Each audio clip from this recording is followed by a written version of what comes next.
चला तर मंडळी 100 आजारांवर रामबाण उपाय अशी मेथीची पेज करूया. 1 चमचा मेथीदाणे, 2 चमचे तांदूळ रात्री भिजत टाकायचे आहेत.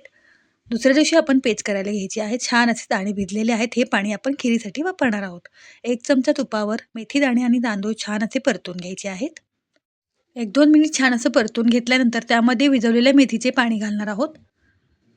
आणि पुन्हा एकदा व्यवस्थित मिक्स करून झाकण ठेवून 10 मिनिटं वाफ आणायची आहे. 10 मिनिटानंतर पाहूयात आपण मेथीदाणे आणि तांदूळ छान असे शिजलेले आहेत.